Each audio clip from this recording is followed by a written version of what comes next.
The views expressed on this program do not necessarily reflect the views of the station, its employees, or ownership.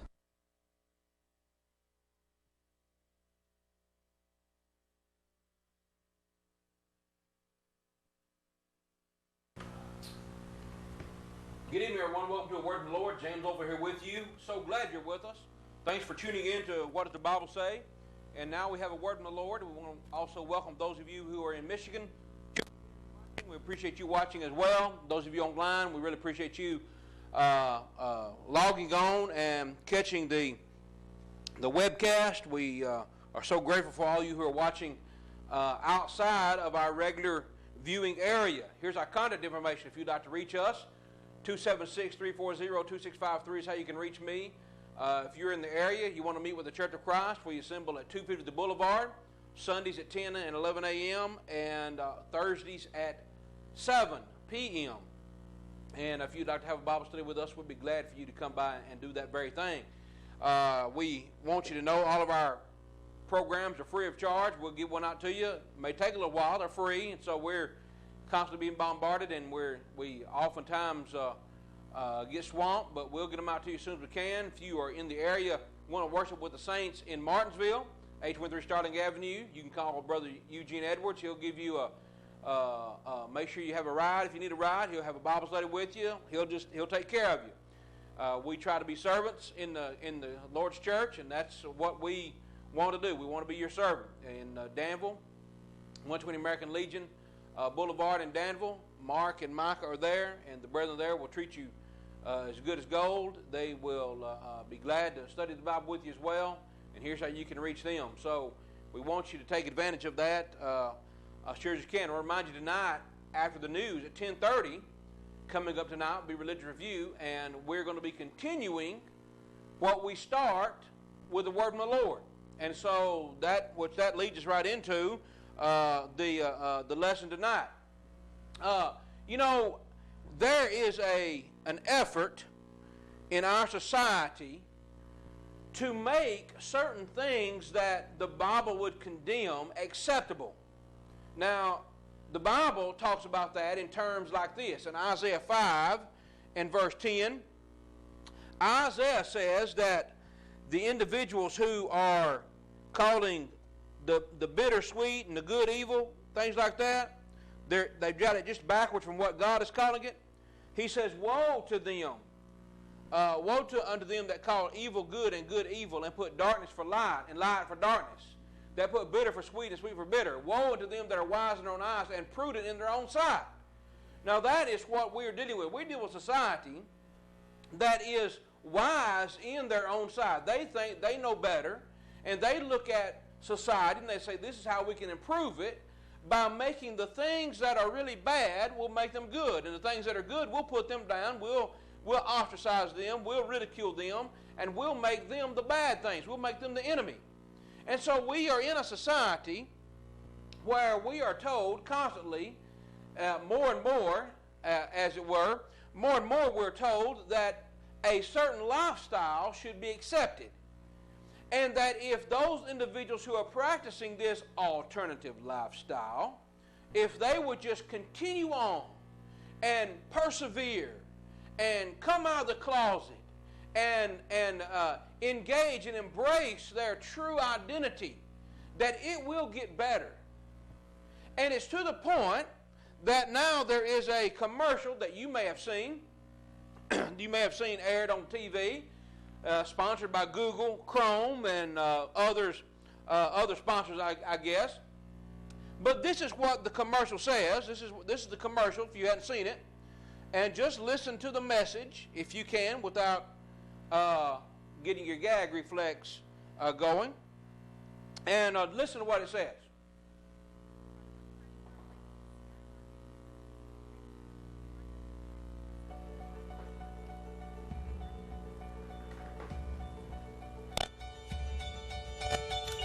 High school was bad. I was obviously gay, and some kids didn't like that, and I did get harassed. What I'd love you to take away from it is that however bad it is now, it gets better, and it can get great. And it's important for adults to reach out to kids and share our stories so that they can picture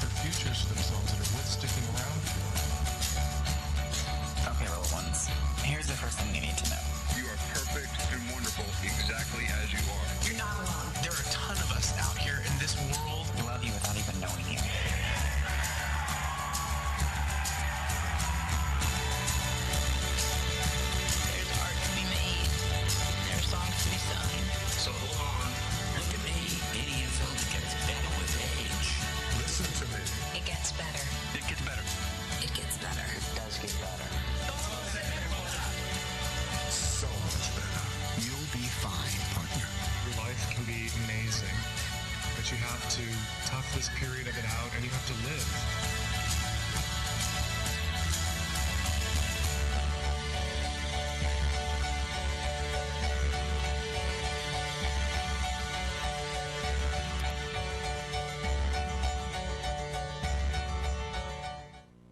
Okay, now, so there is the It Gets Better project commercial that's been running on television, and the basic gist of this is to, again, encourage individuals who are homosexuals that they can have a lifestyle that is normal, and you ought to endure the hardships, and don't worry about the harassments or overcome the harassments, because it does get better.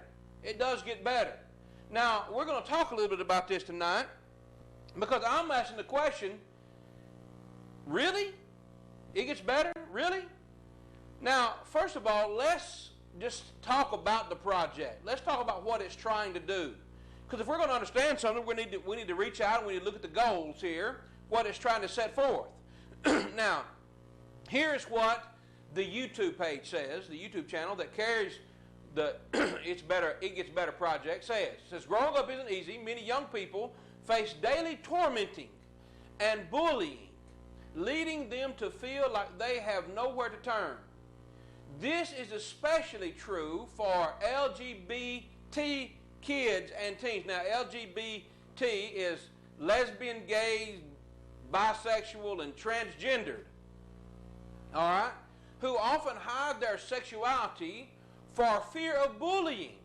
Without openly gay adults and mentors in their lives, they can imagine what their future may hold. In many instances, gay and lesbian adolescents are taunted, even tortured, for simply being themselves.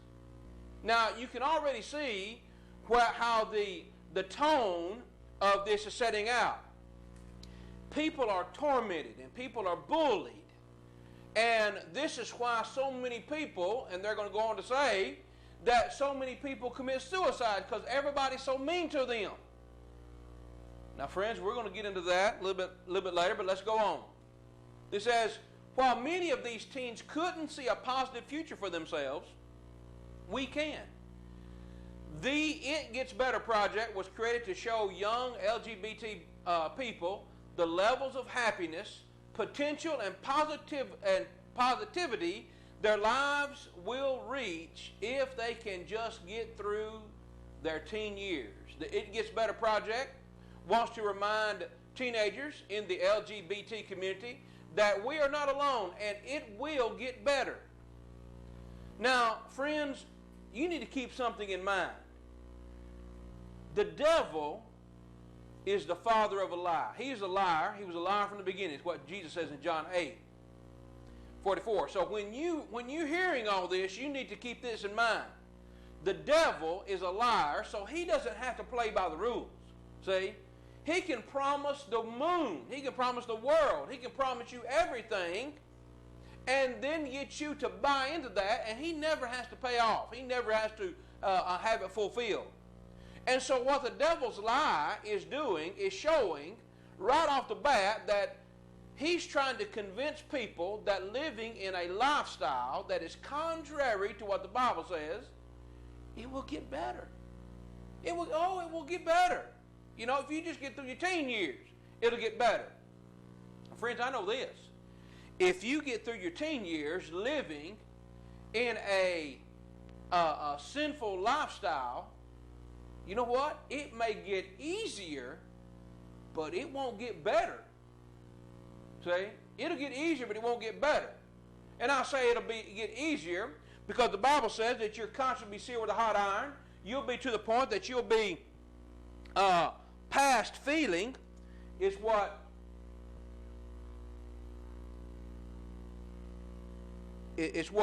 Paul will say. You'll get to the point that it will, sorry about that. I'm typing my wrong verses here.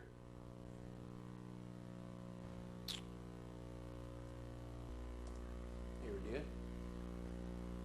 At least I thought it was.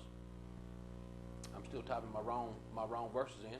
But the idea is to make you believe that, yes, you can endure and it will only get better. But you know, when you talk about the promises of something that is contrary to God's will, the wages of sin is death, Romans 6:23. And so what we need to understand, friends, is you need to ask the question, will it get better? Not it will get better, but ask it, will it get better? Really? And it says, well, you know, what is the It Gets Better Project? In September 2010, syndicated columnist and author Dan Savage created a YouTube video with his partner, Terry, to inspire hope for young people facing harassment. In response to a number of students taking their own lives after being bullied in school, they wanted to create a personal way for supporters everywhere to tell LGBT youth that, yes, it does indeed get better. And so the page was created as a way of telling these folks, look, you know, if you'll just endure, it will definitely get better. And so people send their videos in, whether they're gays and lesbians or whatever. They may not be. They may be straight, which, by the way, I wonder if you admit that the other way is straight, aren't you then by definition saying you're crooked, twisted, bent?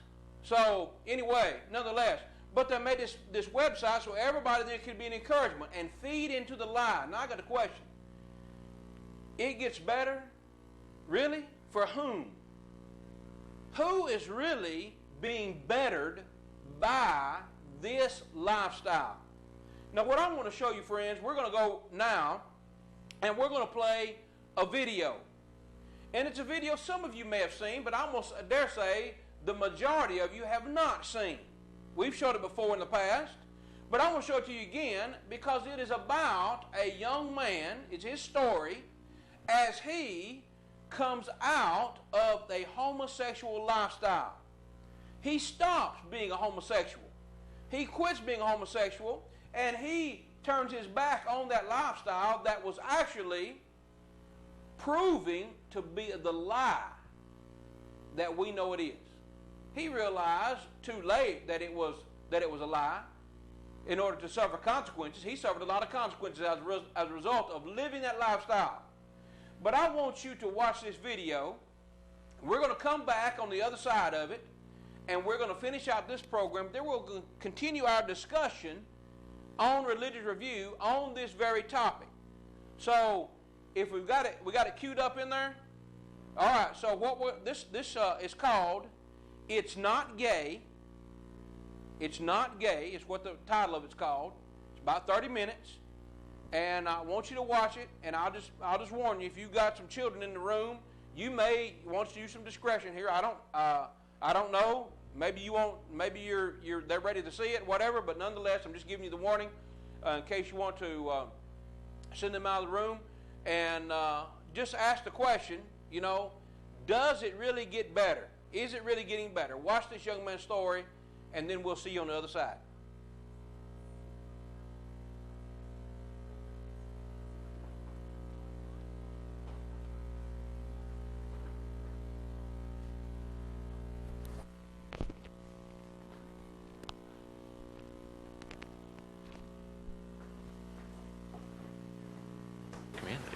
For the young homosexual male, the early involvement in sexuality is, dare I say, pain-free.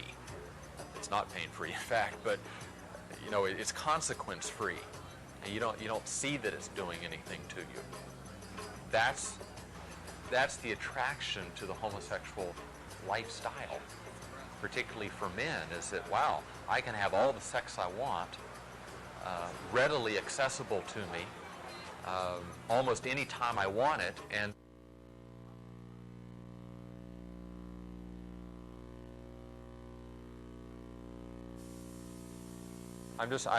my mind keeps going back to those pictures of me as a little boy, and I think there probably are times where I think,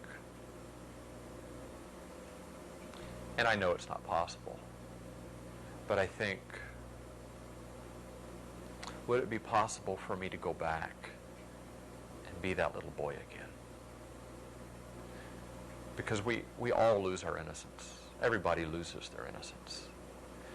But when you've been through such a dark tunnel like this, when you've seen the darkness of life, the depravity of humanity, when I've seen my own depravity, sexual, otherwise, there is a desire to go back and be that little boy again, and to recapture that part of you that wants to dream for the future, that wants to experience life. Because there's a lot of life that I missed out on going through this. I mean, a lot of just wonderful exploration and getting to know life and people in a normal way that I totally missed out on because of this, because of the path I went down. I grew up far too fast. And this kind of life makes you grow up very, very fast. And you grow old very fast. Too fast. And there's so much of life that I wish I could go back and experience and capture. But it's gone.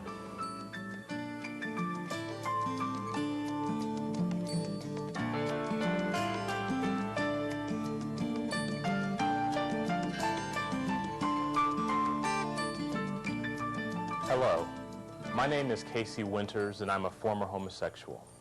The video presentation you're about to watch contains frank and medically explicit discussions about some tragic consequences of homosexual behavior. Some of this material will not be suitable for some viewers, particularly children, so please be forewarned. During the next 25 minutes, you'll hear from those who've lived the homosexual lifestyle, as well as from the experts in medical and mental health fields. And although some of you may find some of these segments disturbing, please know that our intent is not to shock or offend, but to raise real-life issues, issues that are often ignored in the cultural debate concerning homosexuality, but issues that must be dealt with honestly and openly by mature and thoughtful adults. If I had known where that was going to take me, if I had known the things that was going to lead me into, I would have never gone to that bar that night. And so Tim and I ended up at that bar, and I got to tell you, from a human perspective, it was probably one of the most exciting experiences I had ever had. I walked into that nightclub that night, and the lights were flashing, and the music was blaring, and man, it looked like everybody was having a really good time. And that was the hook. That was the hook that got me, and unfortunately, that was the hook that kept me there. I had never thought about homosexuality, had never thought about whether it was right or whether it was wrong or what the consequences might be. All I was thinking is, man, if this is where the happening crowd is, if this is where the cool crowd is, well, that's where I want to be. And I can look back now and I can see how the stage was set. Not all of it by my own choices or even by my own actions, but looking back at the first time that I was exposed to pornography, I think probably 5th or 6th grade, where I was on the school bus and somehow or another one of the boys had gotten a hold of what really was a sex manual. And then, you know, I got involved with a group of boys that were bringing penthouses and playboys apparently out of their home. I think all of that just kind of built up for me a real curiosity that I suppose eventually would have developed anyway, but really was developing too quickly, too soon. And then, of course, I was in a situation with a young boy where this curiosity, I think, got the best of me, and we were wrestling around in my bedroom, and I began to grab at him, and one thing led to another, and we ended up in a fondling situation. So I think my relationship with girls even kind of got short-circuited. That when I should have been learning how to relate to girls, you know, what's it like to have a girlfriend, and what does that mean, and how do you talk to girls? That was all short-circuited because I went from pornography to girls being a sexual object. And I didn't like that. It was uncomfortable for me. And so when it came time to eventually go to that homosexual bar and be introduced to homosexuality, well, I was already in the mindset of being open to sex, even though I had not particularly thought of homosexuality. I was open to the idea of sex, and I was open to the idea of a relationship being based on sex. When we went to the bar, I wasn't thinking about having sex with Tim or anything like that. And when we left the bar, I suppose I was naive, but even when we left the bar, I really didn't know until the moment we were sitting on that couch and he started to unbutton my shirt. There's no doubt Tim was the aggressor. And I do have to say that I have thought many times, what if Tim had not introduced me to that situation? But in the back of my mind, I always wonder, had this older fella, had he not brought me into the situation, perhaps my life would have been different. And so that led for me what ended up being an 11-year involvement in the homosexual community. And the longer I was there, the more I developed a new identity. And this new identity was the identity of being a gay young man. And the longer I stayed there, the more that identity fit. Generally, a person enters into homosexuality gradually. A lot of the people I've talked to say that they knew they were different even at age 5 or 6. Began, generally around puberty to feel same-sex attractions. And, kind of gradually, maybe initially through pornography, maybe some boyhood experiences with other guys in the neighborhood, began to get into it. It's not an identity. No one's born this way. No scientific data. None whatsoever. You come and show me. I'll eat it. I've read all the studies. People will say, oh, well, you know those studies? I say, yeah, have you read those studies? Anybody with Research 101 can debunk those studies. They're so flawed. When I hear somebody say, well, I've known that I was gay since I was 4 years old, I have to step back and ask myself, wait a minute. What does a 4-year-old know of sexuality? Unless they've been molested or unless they've been exposed to pornography, unnaturally exposed to human sexuality, 4-year-old doesn't think in those concepts. And so I think what happens is we develop this identity and then we attach it to curiosity experiences we have when we were younger, and we make that one long continuum and we come to the conclusion, oh, I've always been this way, when in fact early on it had nothing to do with being a homosexual or being gay. Most of the relationships I entered into to get what I wanted. And most of them were quick, short, and superficial. I never had the long-term monogamous committed relationship that I thought I was called to. And even though I appeared to be quite well adjusted, I was very lonely. Even though I was surrounded by lots of friends and lots of activities and church and sports and on and on and on, I just was still very lonely.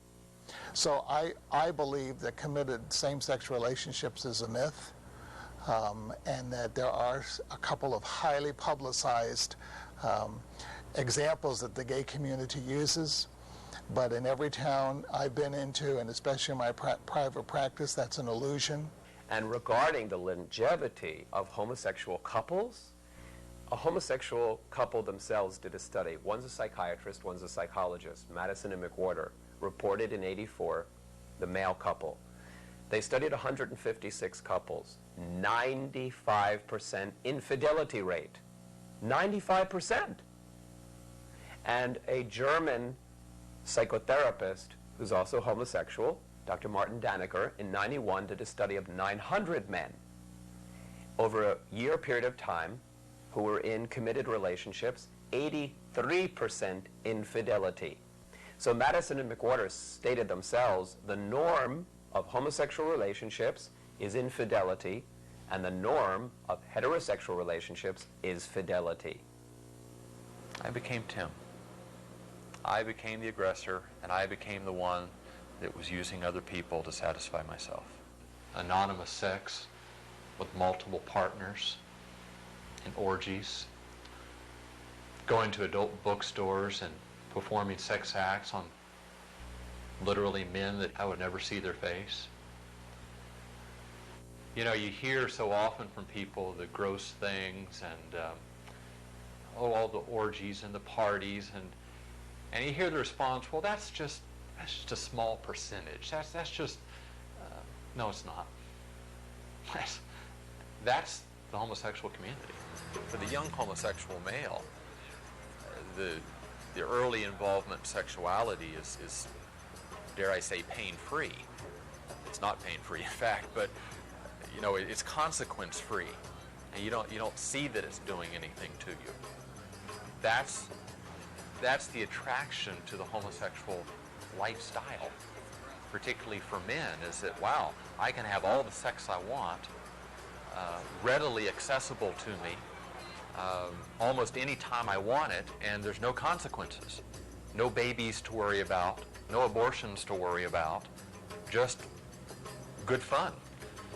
That, of course, is the deception, and of course, AIDS shattered that deception.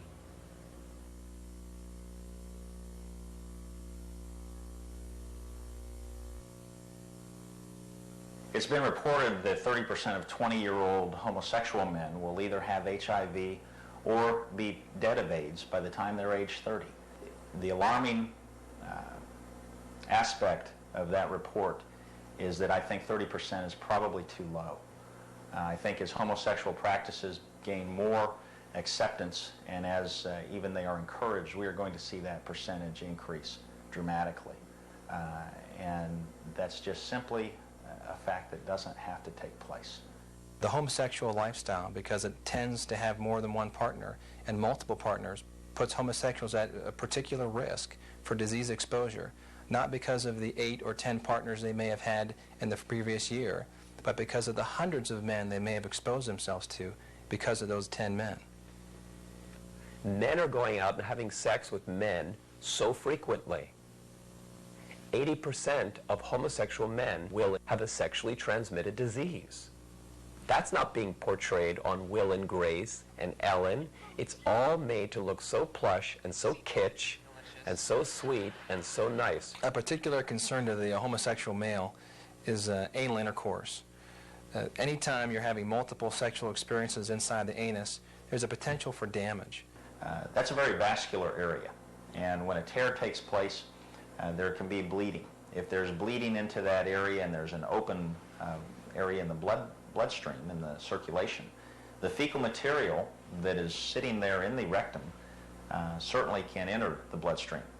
The human papillomavirus, or HPV, which is usually seen in the genital area because of penile anal intercourse, is often transmitted to the homosexual in the perianal area. That's a risk not just to the perianal area, but also to the colon itself. And homosexuals who have exposed themselves to perianal warts have an incidence of colorectal cancer and other cancers of the colon which exceed the general population. Other diseases like hepatitis A and hepatitis B are more commonly seen in homosexuals than you would see in the general population. And I recall taking care of a patient many years ago when I was in residency. A gentleman who was in his 50s.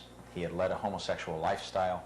He had contracted the human papillomavirus, which is responsible for what we would know as genital warts. The very concerning and, to a degree, very sad thing about this individual's disease with the genital warts, his entire buttock, his entire anal area had been eaten away by the warts. And even with all of the expertise that we have in the medical field today, the lasers, the non-invasive approaches, the medications and chemicals that we can use, this man was fighting a battle that he couldn't win. He ended up losing all of the buttock area. He ended up having a colostomy where his feces would come into a bag on his abdomen because he no longer had a rectum. He no longer had function of that area. And it was a wide open, gaping wound. When you sit beside someone at their bedside and you watch them struggle for breath, there's very few times that people put on airs or pretend. And as I've sat and talked to homosexuals, people that have made the lifestyle choices that they did, who acquired AIDS and were looking at an early death, never have I heard anyone happy that they chose this. Never have I heard anybody say, this was the best life for me. I've watched friends go. I've been to funerals. I've seen other guys get sick, people that I knew intimately. I mean, you go through a war. and you wonder, did somebody survive? But this is supposed to be normal life. This is supposed to be what's normal and good for everybody. And you think back on people and you wonder, gee, I wonder if they've survived. That ought to tell us something. That ought to cause us to pause and ask if this is what we want to usher our children into something where we have to wonder, are they going to survive?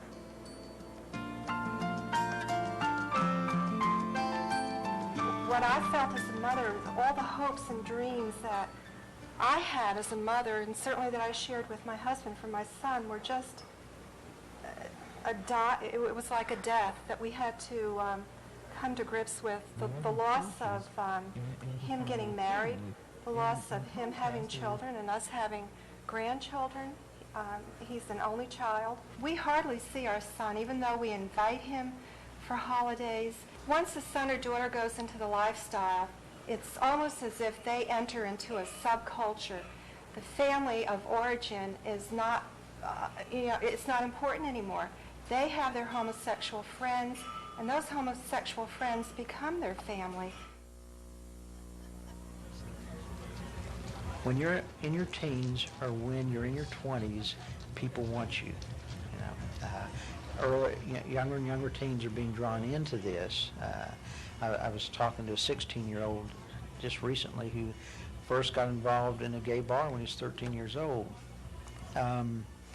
So, you're desired, you're wanted when you're in your teens, maybe when you're in your 20s. When you're in your 30s, you're the pursuer. You're looking for somebody else, usually younger, maybe. And when you're in your 40s, you're out of it. Nobody wants you. If you want to get a picture of the future of a young homosexual, gay boy, go into a homosexual bar at 2 o'clock in the morning when the party's over and the music has stopped and the lights have just come back on in the bar, and look at the old homosexuals left in the bar, alone. So same-sex attractions are always driven by pain. All of it. So it's not an identity, it's a behavior. First it's a thought, feeling, desire, and then if acted upon, becomes a behavior. So no one's born this way. And then if people begin to act upon it, they get more and more unhappy because sex doesn't heal nor fulfill those deeper needs. So we see in the homosexual community high rate of disease, high rate of suicide, high rate of drug and alcohol addiction. And I think the thing that finally drove me to suicide was I tried it all, and I just came to the end of myself. It's like, okay, I've got all this money, I've got all these things I want. What do I really have? And I had nothing.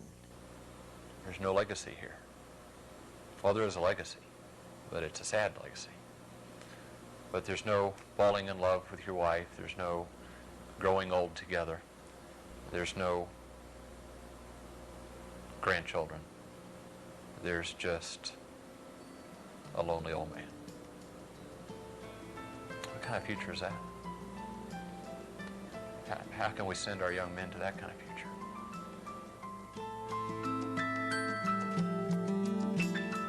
I know that one of the difficult things for teachers, they're put in a position to where some would say, if a child is curious about homosexuality, or if a child is feeling this emotion or that emotion, that those might be signs that they are, quote unquote, a homosexual.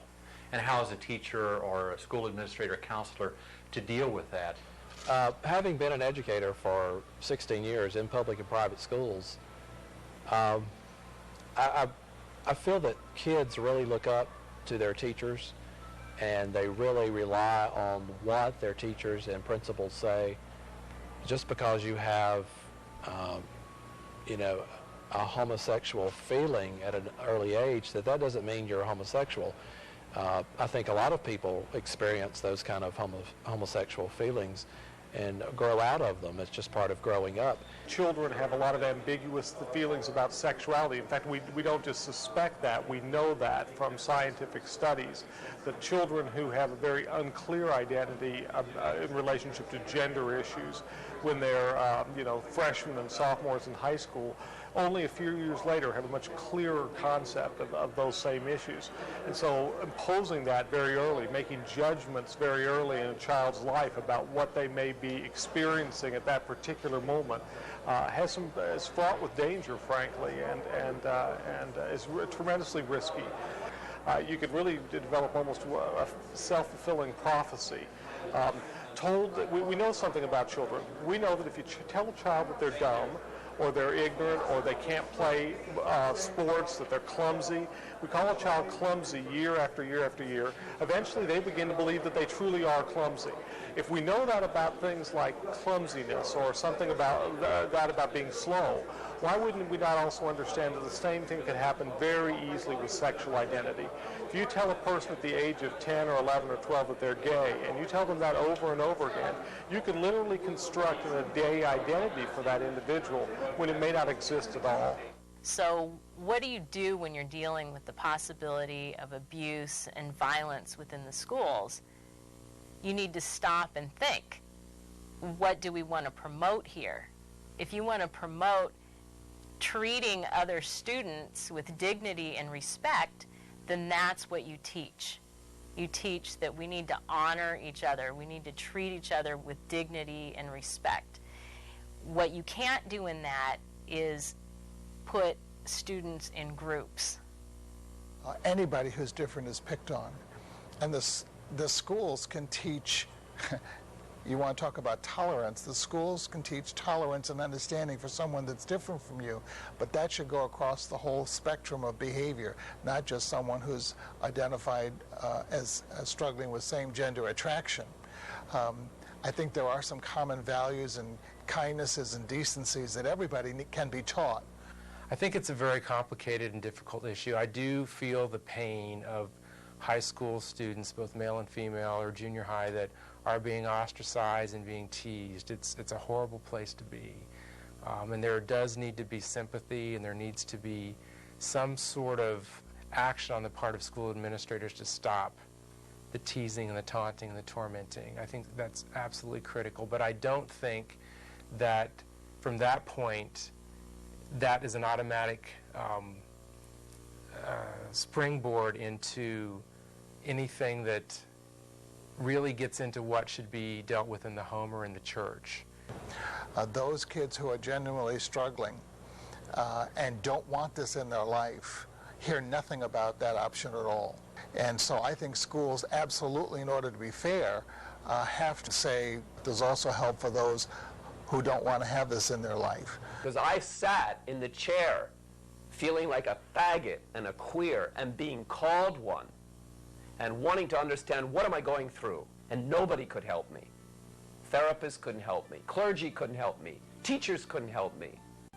And now it's a sellout because they couldn't find out what it was about. Now they're saying, well, embrace it. If it ain't broke, we don't have to fix it. That's cheap. It's cheap science. It's cheap religion. And it's cheap education. We owe our children the right to the truth about same-sex attractions.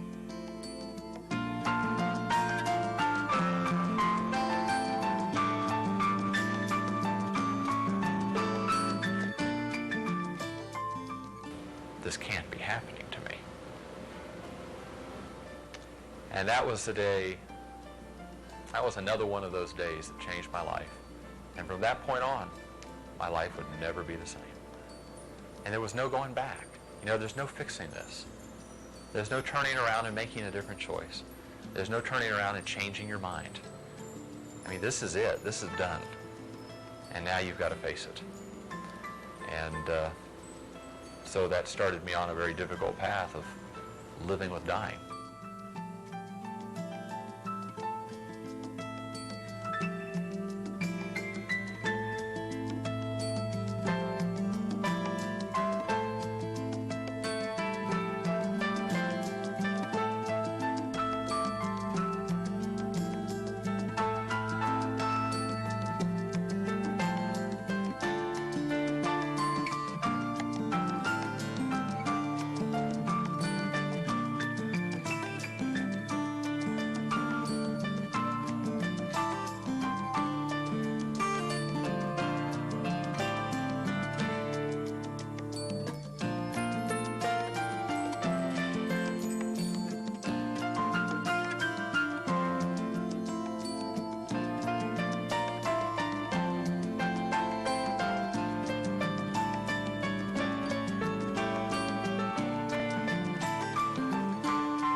Hope you found that interesting.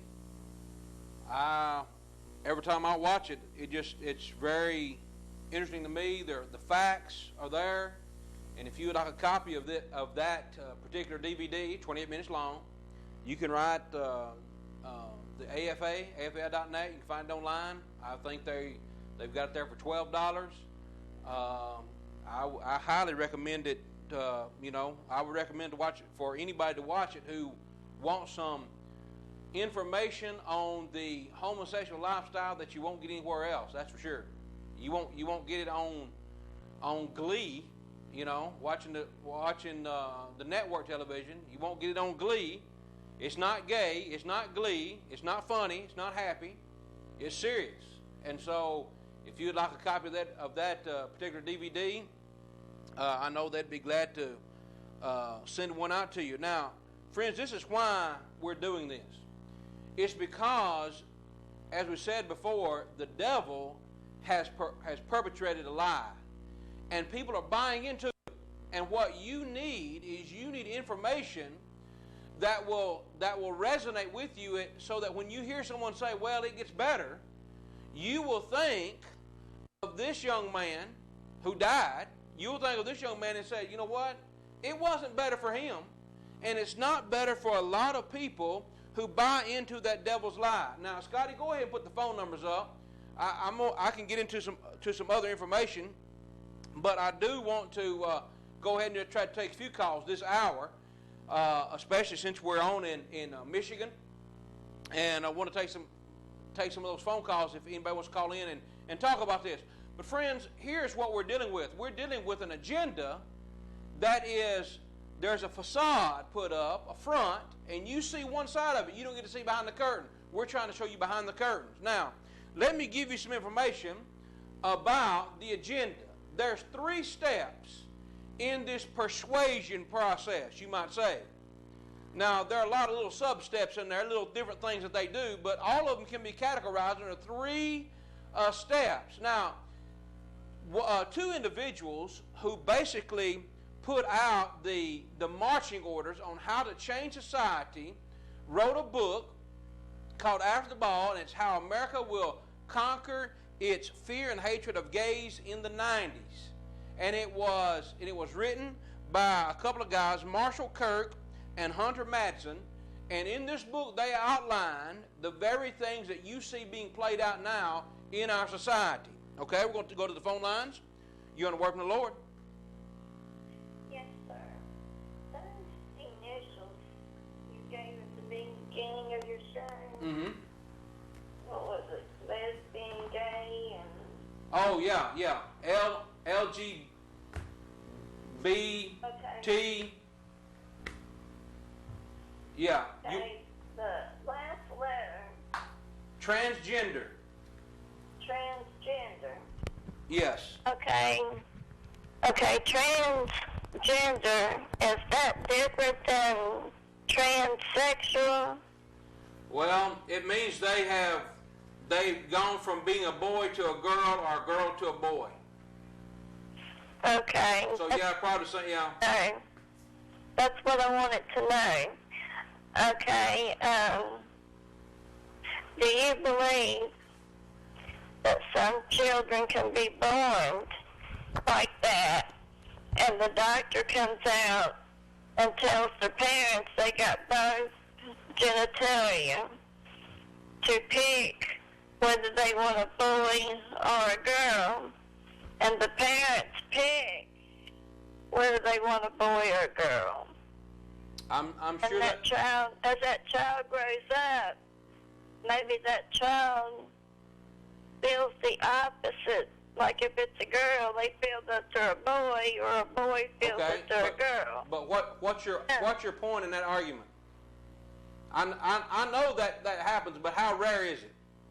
What's your argument? Are you trying to justify it? That's what I'm asking you. How do you feel about it? Well, I know it happens. I mean, it happens in nature, but it's not the norm, and it's very rare. It's not as prevalent as we might be led to believe. Okay, but say that man or that woman as they get older, but they want to go to church. Okay. Is there any? Can they get saved and everything? Well, if they were born a certain way, and then they were made a certain way, sure they could. But the thing is, if you're raised, let's say if you're raised as a woman, in that situation, you're raised as a woman, then you couldn't live a lesbian lifestyle and use the excuse, well, you know, I was born with 2 body parts when I was a baby. Yeah. That's not what made you who you are. That's not what created your identity. And so I'm just saying you suppose that woman or that man, okay, like I said, decided that they didn't feel right in their body, and they go and have a, whatever you call it, a sex change, become the opposite sex. So, ma'am, do you think that everybody has sex change do that because they were born with both male and female genitalia? No, that's not what I mean. I'm talking about I'm just saying. One that's born with both. But I'm saying yes, in rare occasions. But I'm saying you're trying to make an argument about one minuscule percentage of the population, and you know what I'm saying? You're making the very rare exception, and we're trying to make the rule. And I'm saying you are the person that you were raised to be. In other words, this is the way you became. When you were born, if there was a woman or a man that had the both body parts, and the parents made a decision, then they decided they're going to raise that child in this way. Now, you know, I know the Bible says that some men were made eunuchs of men, and so there's nothing you can do about that. If someone has determined that you're going to be a certain way sexually, then what you need to do is you need then to serve God regardless of that occasion or that instance. It's not like, well, you know, I don't like who I am, so I'm going to change that so that I can be with the opposite sex. That's not what we're dealing with here. Okay, that was what I wanted to know. Okay. That last letter meant that, and if it did, then did that. I know the Bible speaks against homosexuals and lesbians and all that, but there's a small percentile that where these babies are born with both genitalia. Yes, it's very small. Later on in the years, they go and change into the person that they feel that they should be. Right, but I'm saying that's a very, very minuscule part of the population. You know, I don't know what it is. I may try to find it in the break. And see if I can find a statistic on it. But I know it's not even 1% of the population, I would say. I understand that, but what I'm asking you is that I'm going to say, ma'am, the answer to your question I'm going to give you is they're going to be in the hands of a just God. They're going to have to determine to serve God. But we're talking about, with this occasion, this lifestyle, this deviant lifestyle, these people are changing for gratification of the flesh. Oh, I understand that, and I agree that's really what we're getting down wholeheartedly. to. If I can convince the mind, talking about. Okay, man, if I can convince individuals, if I can get into their hearts and minds and convince them that there is a greater, higher calling in life than to satisfy the urges of their flesh, then we wouldn't have discussions probably like we're having. We wouldn't have to deal with people who are say, well, I'm a man trapped in a woman's body or a woman trapped in a man's body. That we wouldn't be dealing with that. We'd have people focused on something that's higher than themselves. So I don't know if I've answered your question. There are scriptures in the Bible that speak about that not to be gay or lesbian I know. or homosexual Right. and everything about that.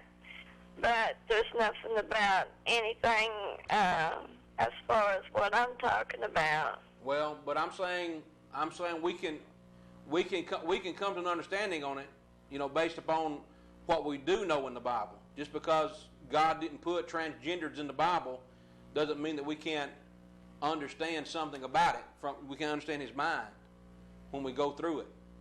And I'm going to say the deviant nature that's behind the transgendered population is the same deviant mind that's behind homosexuality and, lesbianism and whatever. Pedophilia. It's all going down the same, slope. It's all about gratifying the sex, the sexual urges, gratifying the flesh.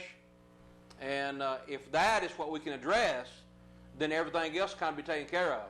You know what I'm saying? Instead of talking about one little symptom, let's talk about, the greater problem. Let's talk about the cause. Okay?